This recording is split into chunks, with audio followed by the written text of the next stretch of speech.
Club Pro Guy. Now, if you think I'm like a fake fan or I'm just coming across this, I mean, I'm on the mailing list, and my God, Club Pro Guy, you guys send out a lot of push notifications for what's available now to me. But I mean, I'm an owner of this bad boy right here. God. I've been known to I wear this on my podcast, Daddy Issues. I host with Oliver Hudson. With this right here, my punch-out game is #elite. And now we've got Club Pro Guy joining us from, I guess, 3 Jack National. Club Pro Guy, is that where we're finding you today? No, I'm coming to you live from the Learning Center. And hey, Joe, by the way, tell me you wear that polo on the first tee at Old Warson. I missed you, sorry. Somebody was say that again, I'm sorry. Tell me you wear that polo on the first tee at Boone Valley or Old Warson. I swear to you, I'm waiting for the right match.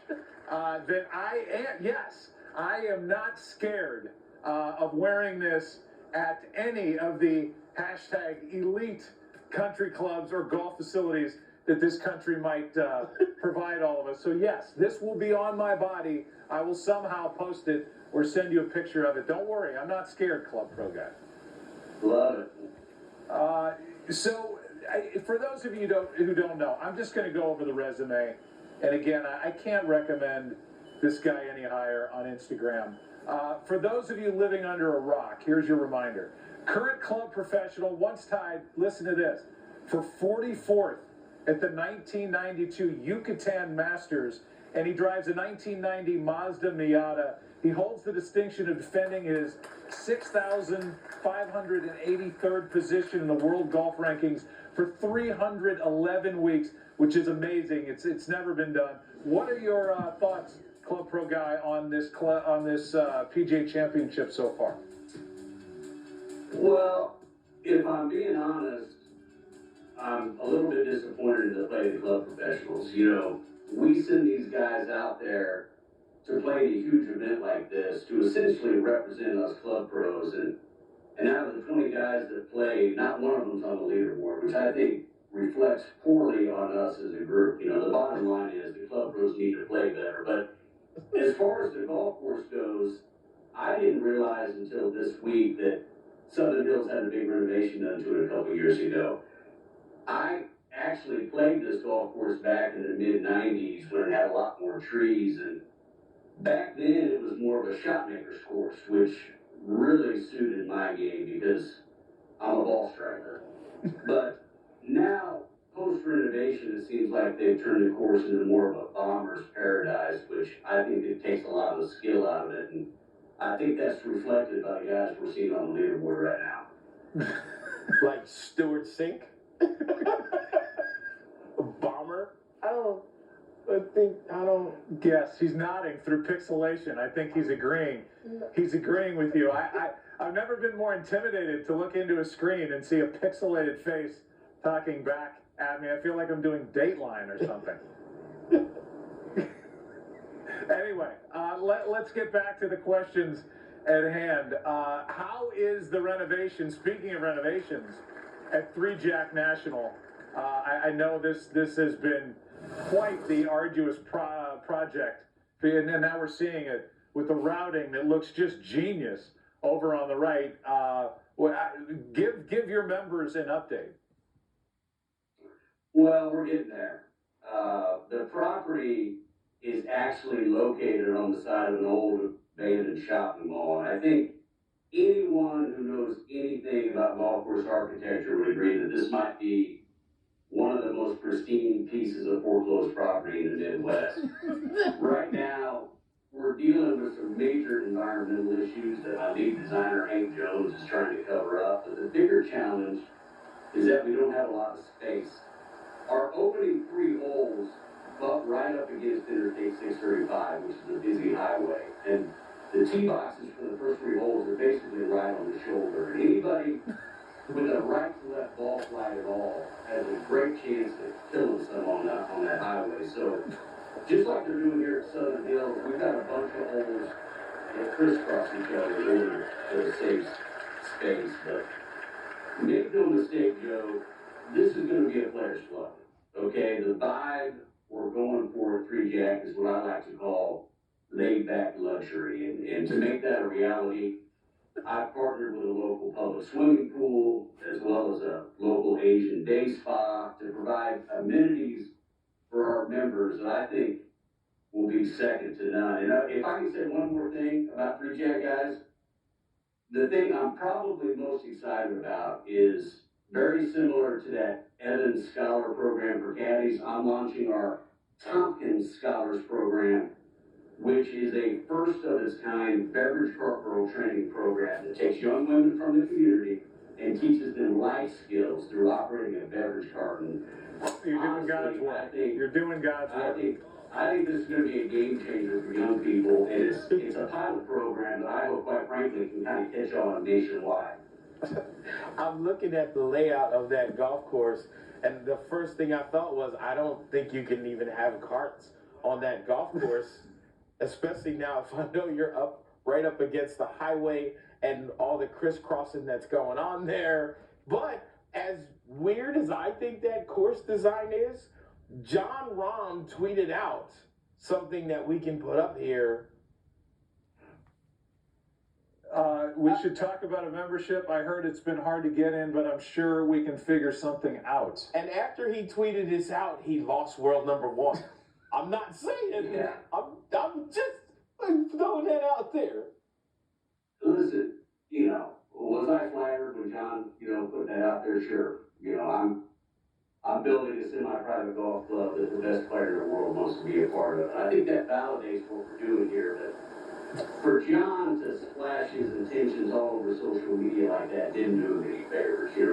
Joining a club like this is a process, and John's going to have to go through the process like everybody else. This isn't Silverleaf in Scottsdale or Seminole in Florida where they just automatically let you in because you play on tour. It doesn't work like that here. So my advice to John would be to stay patient, focus on his game, focus on the community, and I think in time his opportunity will come. Oh, by the way, Joe, by the way, speaking of guys that got in, your boy Ozzie Smith got in recently. No, I saw that.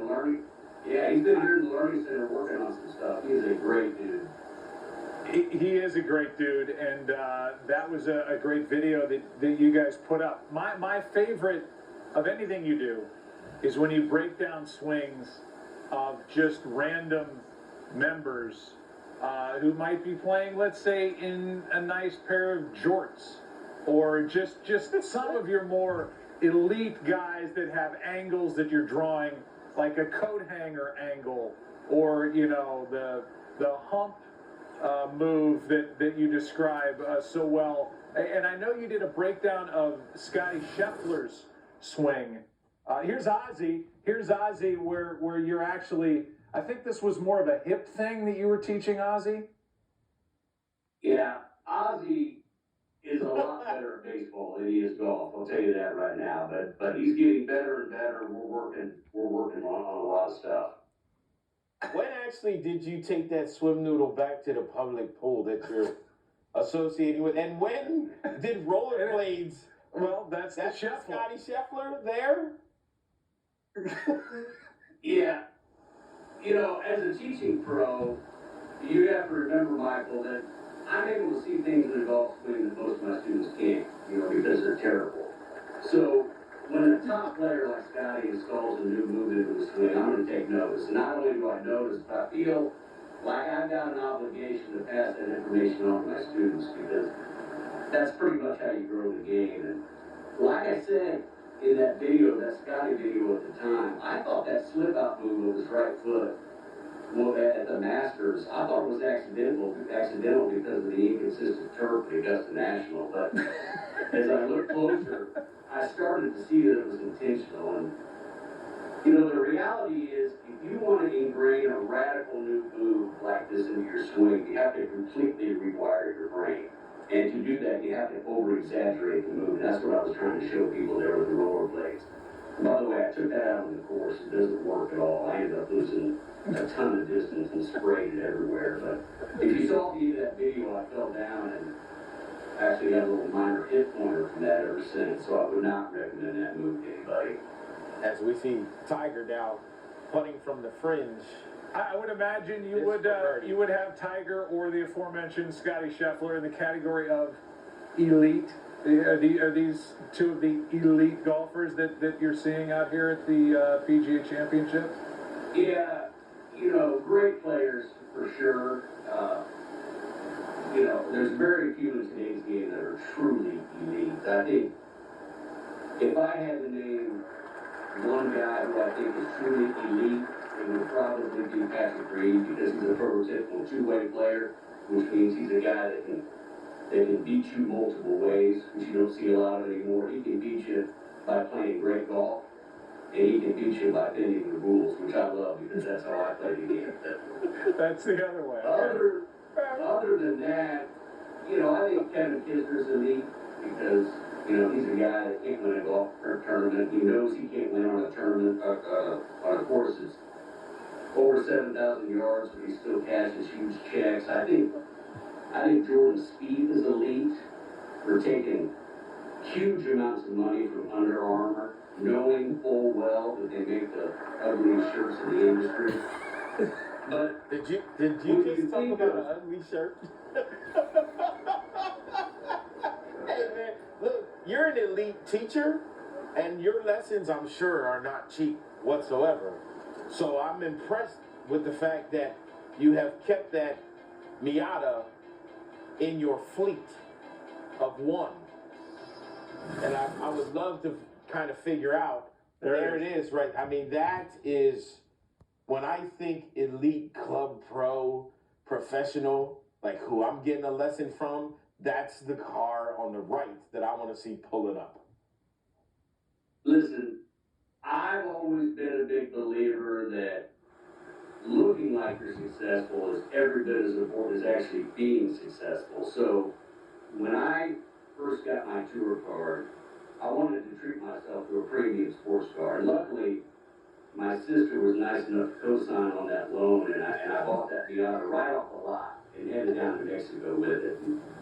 It wasn't until I got down there that I realized my Link staff bag wouldn't fit the trunk, which was a total pain in the ass. My caddy Ernesto had to basically hold that huge bag on his lap as we drove all over the country between tour stops. But what I didn't count on was missing my first 44 cuts on tour, which naturally meant I stopped making payments on the car. And unbeknownst to me, my sister had to declare bankruptcy, which she never quite recovered from. But somehow I was able to hold on to that car. And when I finally retired and took it out to the club, or believe it or not, I actually thought about selling it. But one of the things I realized was when you're a club pro, in order to have credibility with your members, you have to look the part. And I thought that car would give me a certain amount of gravitas, and it has. When you drive a car like that, it basically says, here's a guy who's super successful, but also likes to party.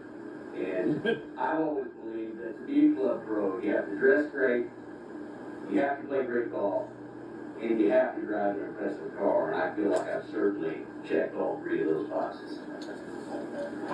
Man, you've said a lot here today, Club Pro Guy, and just keep saying all that you say on Instagram because it's fantastic. And thanks for the post yesterday for promoting this appearance. Every little bit helps. So thank you.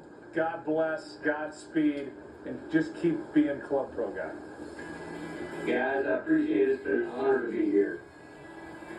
There he is with his net 5. What? He's been unmasked.